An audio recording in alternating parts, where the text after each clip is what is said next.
This is the Roots and All podcast, and I'm your host, Sarah Wilson. Join me as I talk about all aspects of gardening with some of the top horticulturists from around the world. This week, I'm speaking to horticultural legend and my long-time personal hero, Pam Lewis. Pam began her garden at Sticky Wicket in Dorset decades ago, and revisiting her writing from that time really brings home just how ahead of the curve and how fearless she was in gardening for wildlife in a sustainable, environmentally friendly way. I sat down with Pam to reflect on her years of gardening and design and how the horticultural landscape has shifted over time. Did you train as a gardener? Was that your sole career? Self-trained, largely at Whistler. I went on all the courses and I did the job books and all the, but not in a sort of accepted, constructed way. So I didn't qualify with anything. I just got a few GCEs or something. So yeah, just experience and interest. The pursuit of learning and love of flora and fauna, it has to go together. Well, did it always go together for you? Were you always thinking about the wildlife aspect of gardening? I think eventually the tail wagged the dog in respect that wildlife became more important. And when I looked at the plants in my garden, I'd be looking to see what was pollinating it. And I mean, there was a time when the photographers of the day, of which I knew many, when they were photographing, they would have to get rid of the insects because it ruined the picture. Oh. Of course, nowadays they're all waiting for something to arrive.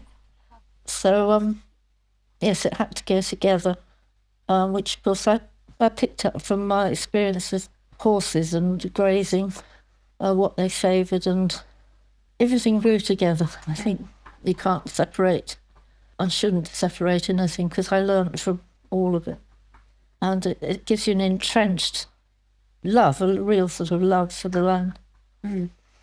You know, the gardens, well, that sort of became a bit of a passion, because you become addicted to plants. And also, what I was thinking was you're making an artificial habitat for your plants by virtue of importing them all and expecting them to cohabit and be a community. Well, it's never going to be a community. It's hard enough making a meadow do that, but that's not possible because it's all about the competition. So gardening is all about being brutal with what we call weeds and meticulous and digging and staking and watering, and I don't do any of that now. Well, we were talking earlier about how gardens develop, and there's a lot to sort of dig into, but thinking about the care that you put into them, the control that you try and exert over them, over time, you know, and I've had the privilege of coming to your garden before, and I was saying earlier, it was probably about 12 years ago, and at that time, even then, you had let it develop more into a wilder garden than you had when you'd written Sticky Wicket. And I think you were more hands-off at that point. Was that born of necessity, or was that because you wanted to see how it developed deliberately if you were more hands-off? Yeah, I think it was the end plan, to know that what I had created, which was much too big, really, to take on, could be sustained as I intended to live here forever, in terms of cost of running it and input, as well as what we now know about allowing things to go wild. I'm not going to talk about rewilding, that's nonsense, but you know, it has sort of developed. It's fascinating actually, because you start to think about it, eventually you sort of collate all your experiences and set it down as I'm beginning to do now, and you realise what's been happening, but perhaps at the time not so much. So in terms of what has been happening, I mean, the garden is beautiful as is now. Has it developed as you expected it to, or have there been kind of surprises? Pretty much. It has, yeah. But a lot of it's about the surviving plants, or the structure, which essentially is trees, shrubs and things, to keep them in balance. And then the sort of ground floor and everything else has had more of a struggle. And it's difficult to referee, you know. Has it developed how you expected it to, or have you had surprises? It has, yeah. Were there things that were here when you originally arrived that you did battle with that have now disappeared, and are there new things popping up? Well, it was blank canvas, if you like. There was a lovely boundary hedge and some grassland, which you couldn't call improved or unimproved. It was just neglected and ill-farmed. And so it was quite nice. Everything I planted here was planted by design, and trying to look in your crystal ball and think how you want to keep your views and your perspective. I wonder now how I ever did it, really, because it is like planning a border. You can 10 years, sort of, if you like, and then it all starts to... So it's changed itself by nature of ageing, and it's still busy doing that, and now I'm allowing it more freedom. It's taking the mickey. Yeah, it is. A bit, because the invasive plants are hard to watch, doing what you think is harm. They may be doing good, they may be jolly good for an earwig or something, and there's always something that's good for something, or to eat somebody, but to watch brambles and nettles growing through and into everything, and then you start to realise there's actually a lot of invasive plants that sort of masquerade as, like a campion, jolly pretty, but just as much of a nuisance. So I thought, well, I'll make a virtue out of it. I'll make a study of putting them into contests with each other. So where I've got a serious invasion of meadowsweet, I learnt that the only thing that would be compatible was hogweed, Angelica, as it turned out. And I think that was about it as something you could introduce. I'm happy to have hogweed and Angelica in any umbel, lovely. But after a while, it said, no, I win. I'm meadowsweet. I'm the ruler here. And no amount of taking my seed off or doing nothing is going to stop. So then you have to say, well, that's what I'm going to have then. There's a meadow full of meadowsweet, and some people would love it. But it doesn't make for biodiversity. And that's what these things do. They just don't allow the one thing that you've tried to do and maintain, which is that word, biodiversity. And they're strangling your efforts. So that's the thing that I find hardest, letting go and trying to watch it and think, well, that'll be interesting, How long will it take for that to be cleavers from here to there? Yeah, I think it comes from having built it on control. And it's just having a bit of a laugh with me now. So when you set out, what was your driving factor behind the design? Was it for biodiversity, or was it for you and what you wanted to look at, or was it a bit both? Well, it was both, but as a designer, it was roots and views, and I knew I would always be going from A to B up to the small holding. And so I designed the round garden thing where you're crisscrossing, and tried not to make it look formal, so that it could turn into a sort of bit like a meadow, which it's busy doing with miscanthus and stuff now. So it is working out sort of what I had in mind, and it's survivor's rule. And it's been interesting monitoring the plants that will go the distance and for how long, because there's this thing with pioneering plants, and you think, oh yeah, lovely, have a bit more of that. They sort of exhaust themselves, or I don't know what it is. So you never stop learning, do you? No, you don't. I reread Sticky Wicket before I came here, and I hadn't read it for a couple of years, and I have to say I was so struck by how visionary you were at that time and how you were 20 years ahead of yourself, in my opinion. It was almost like you sort of were compelled to garden in this way. Where did you get that from? What inspired you? Or was it just something that you felt was right? Well, I think triggered by the work of the pioneers like John Seymour for growing food, and Chris Baines, wonderful Chris Baines. And really that was about it. And when I talked to Chris some way along the years along the thing, And I said, well, how's it all going? And he said, well, the revolution trundles on. And I thought that word trundle, it's exactly what it is, because you don't know that at the outset that you're going to have to trundle along to try and have a voice. And that's why I wrote the books, to have a voice. And I gave talks, which was much against my nature to go out front, because it was my platform and I had to do it. Now I'm doing a podcast. Yeah, sorry about that, Pam. Necessary evil. I mean, yes, I've said it before on the podcast, people sort of who are really uncomfortable about talking and sharing things, but they know that it's the right thing to do. And in terms of trundling along, do you think we've come very far since you started out with this kind of It's approach? changed. I mean, it has become high profile and talked about, but really by the wrong people, because the presenters of anything are all about being a presenter. And sort of ballet dancers and God knows what. Anyone pointing their fingers, anyone can become an expert. And I think they ran with it.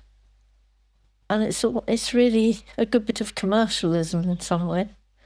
But it helped. I said, it's all publicity, it's all good. And I thought, then I can step down because I'm not a front man. And I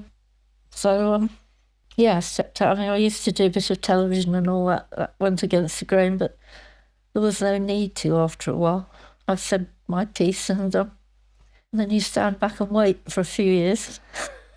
And somebody will say, oh, yeah, good idea, let's all make meadows. And then that killed itself to some extent because everybody thought it was easy option. And it certainly isn't. And I made many a meadow, if you can call it making, but created a meadow-like environments and in many different ways. And every time it's different and you learn new things, which is what makes it fascinating and frustrating. And you get to the point where people say, I want to have a meadow, and you go, oh, good luck. I mean, it's quite possible, and there's a lot you can do, and if you've got the right soil and the right environment and the right topography and so on, of course you can do brilliant things. But I think to encourage the wilder habitats to be preserved is probably as important as trying to fiddle about with them in small spaces just for the look. So I think that's a point too, because I put my hands up to I had a strong aesthetic feel for what I was doing, and colour, I was very interested. So to me it was a painterly exercise, but why shouldn't you do both? And what I sort of learned to myself is if you want to sell an idea, or sell in inverted commas, it needs good packaging, because we didn't always have all wrapped up neatly, and the packaging was going to be the appeal to gardeners who just wanted a collection of plants, really. So I propagated plants and sold them, and then got fed up with the plastic and the watering, and I thought, I don't want to do this. So I sort of outgrew things gradually, and that's how it's morphed into whatever it now is. So, as you said, with meadows, they became very popular and a lot of things have had their moment. Is wildlife gardening a trend, do you think? And could you foresee it passing? Well, I think crisis of climate change and the environment and the destruction and the lack of, even people now recognise the lack of insects and how critical that is to our citizens' survival of everything. I always think go to the bottom of the food chain. So start with the soil and then all the creatures and build up. Never mind the top predators. We come to that when it's good and ready naturally. And that's, I think, where they go wrong. Just to get the publicity, they go to the hard-hitting stuff. Everybody wants orchids or golden eagles or something.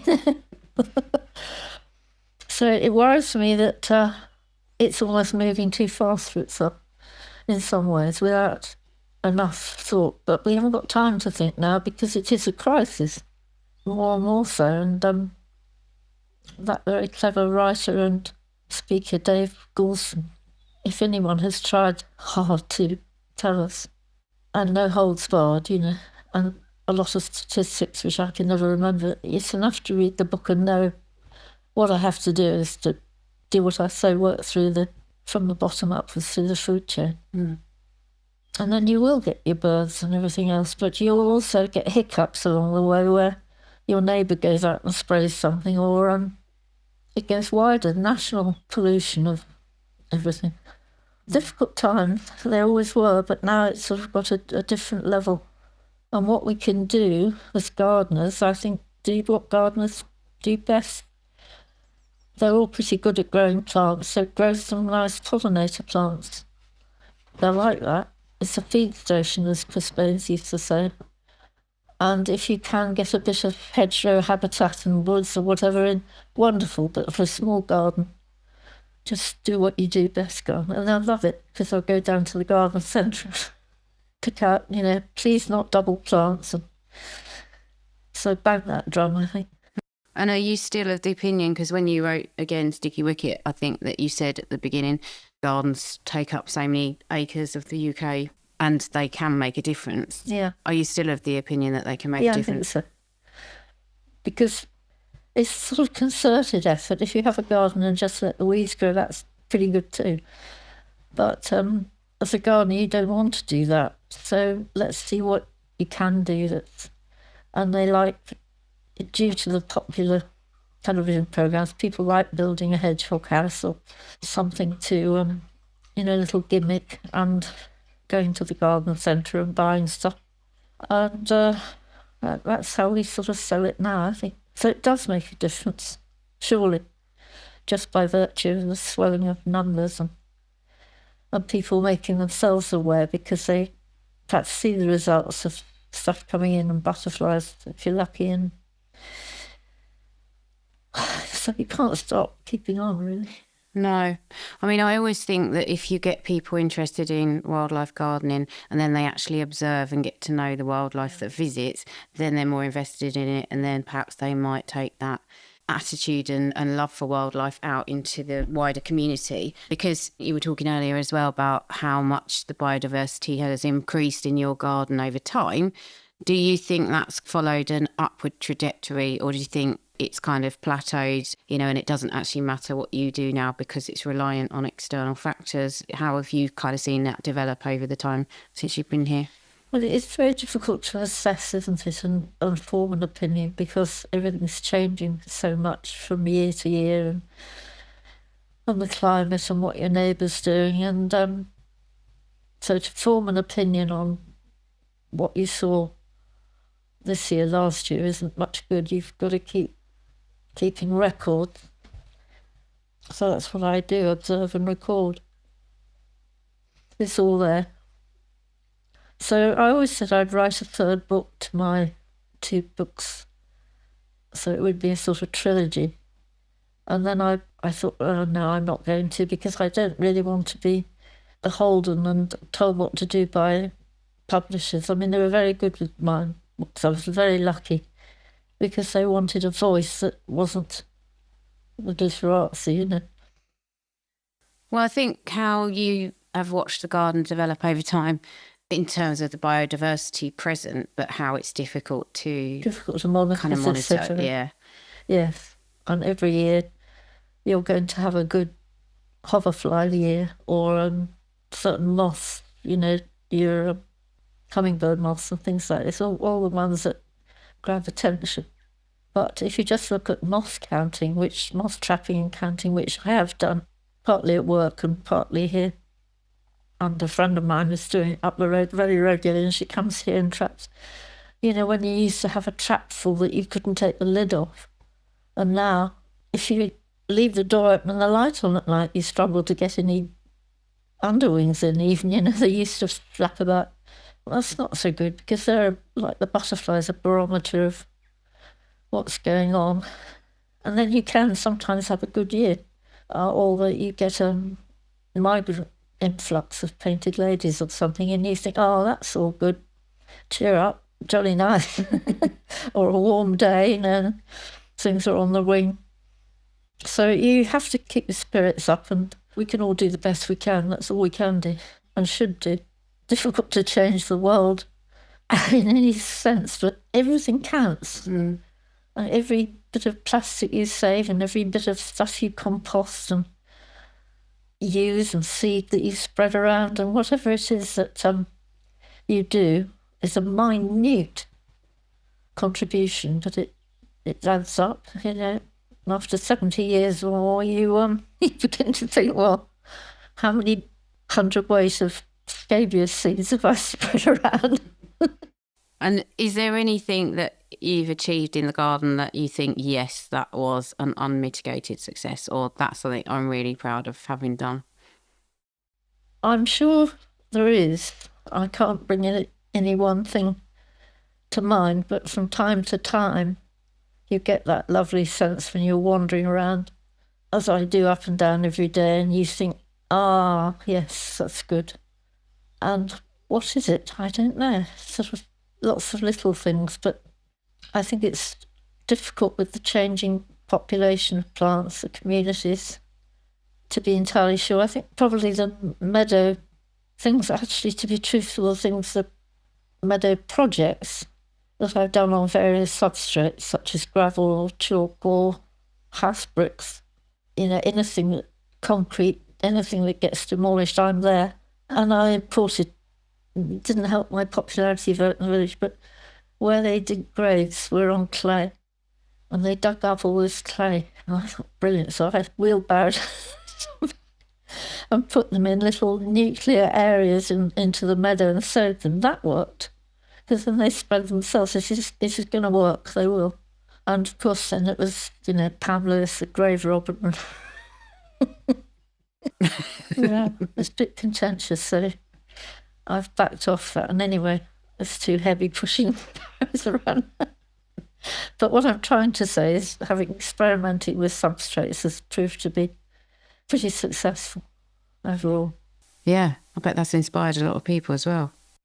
Well, it's become quite a big thing. But I did a meadow at a place where I worked on a country estate for many years, designing and managing everything that happened there, really. And one of the first jobs I was tasked with, I was shown a building site where there was a house that they were going to renovate and do up, which was they were farm buildings.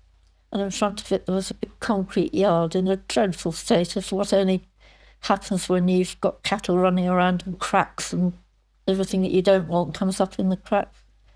So they were going to, what should we do with this? And I always had to be a bit quick off the mark, because these high-powered sort of people would sort of expect a quick response. So what would you do with this, Pam? And I said, well, got a wonderful landscape here. I said I would make an infinity meadow, I called it, so that it integrates. There's no division. And we'd have a ha-ha, and I got it all in my mind. And I said, what should we do about the concrete? I said, don't part with any of it, lift it, make a pile somewhere, and when we're ready, we'll crush it and spread it, and we'll put some other substrates with it, such as its own sandy soil, and some chalk, and some gravel, and then we can sow it and see how it works out. And they said, well, you'll have to instruct the digger drivers. And I said, oh yes, I will.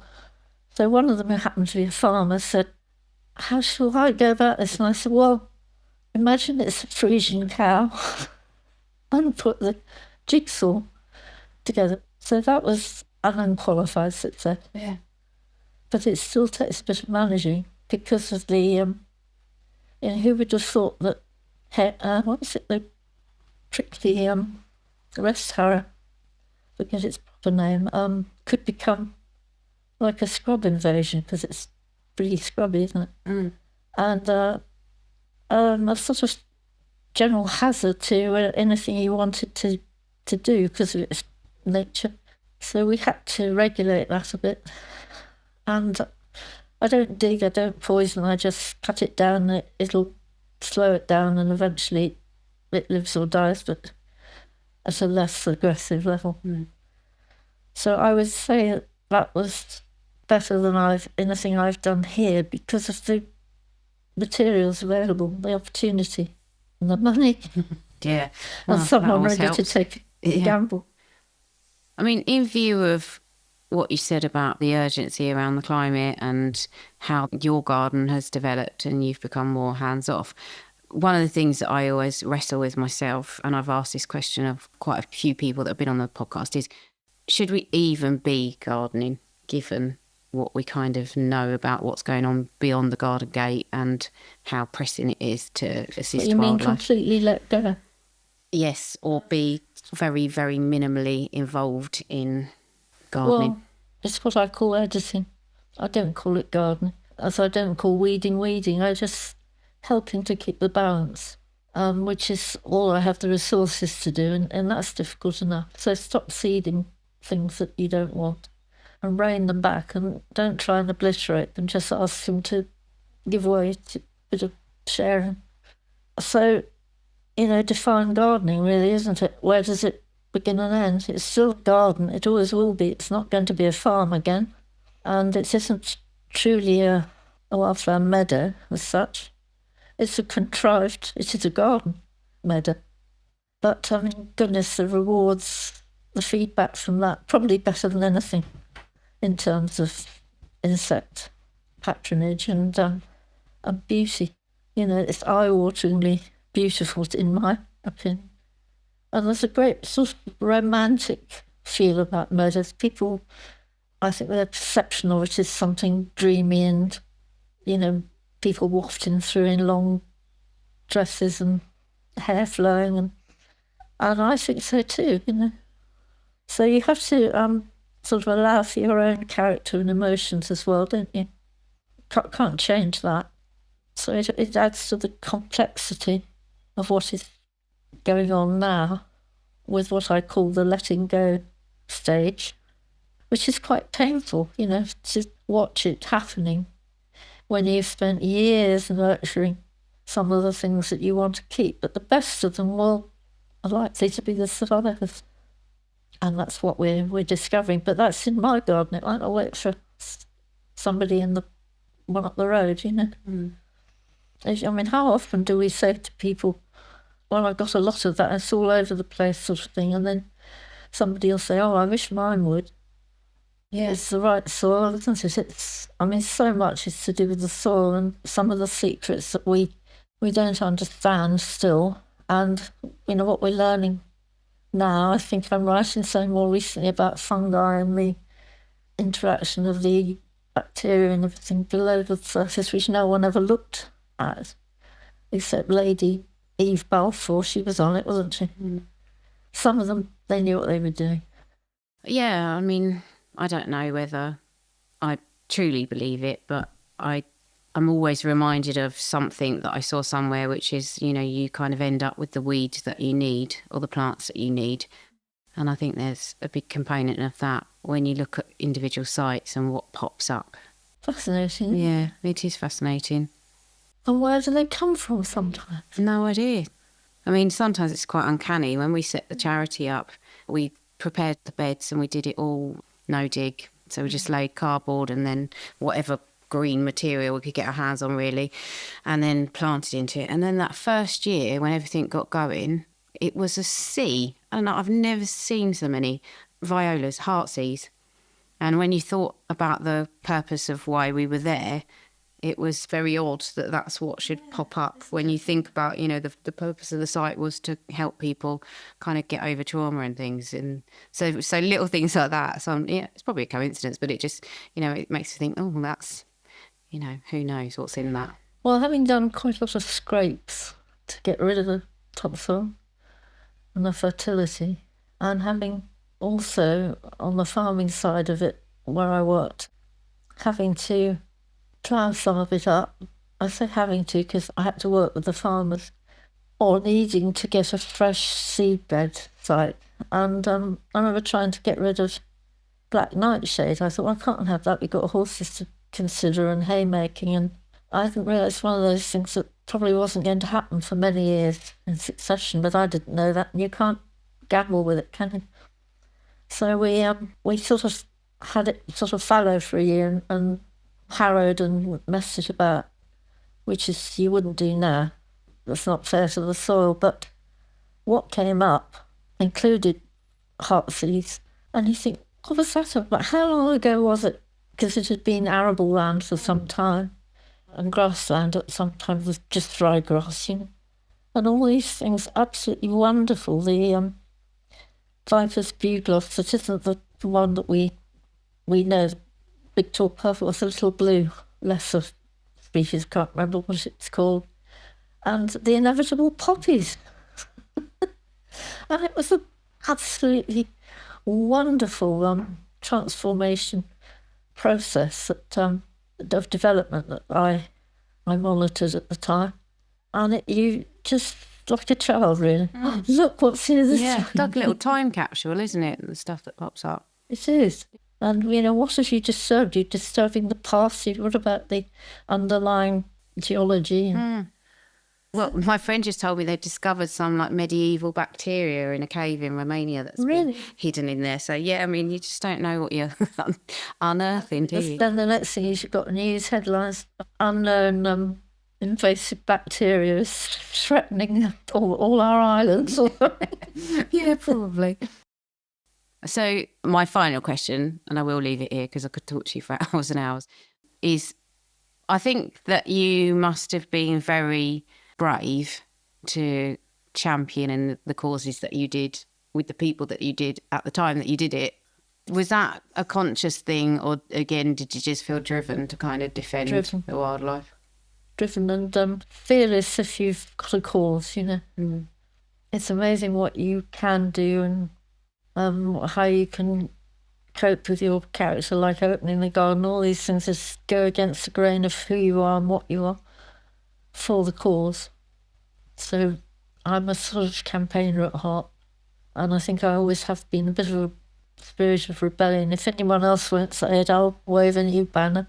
I'm not doing that anymore, though. I'm just talking about it, writing a bit about it for my own enjoyment. But yeah, it's all coming home to roost.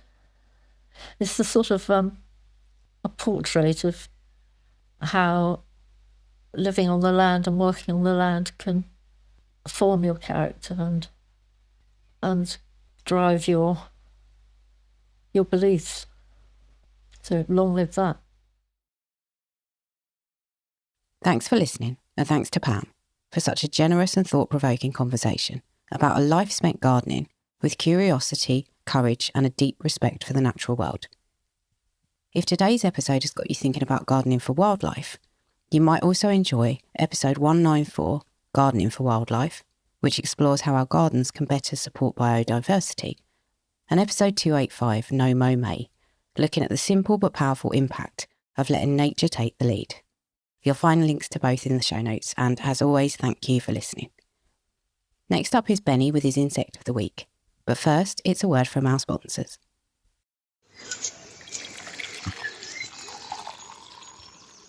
There's nothing like a nice cup of coffee outside on a spring day.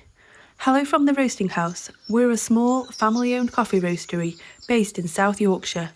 We love coffee, but we're also passionate about protecting nature and trying to keep our footprint as small as we can. At the Roasting House, we offer delicious coffees from around the world, carefully selected from farms that use nature-friendly methods such as shade growing, soil conservation, and maintaining wild areas for native wildlife. We roast in small batches using an energy-efficient roaster and filter the smoke to remove carbon to reduce air pollution.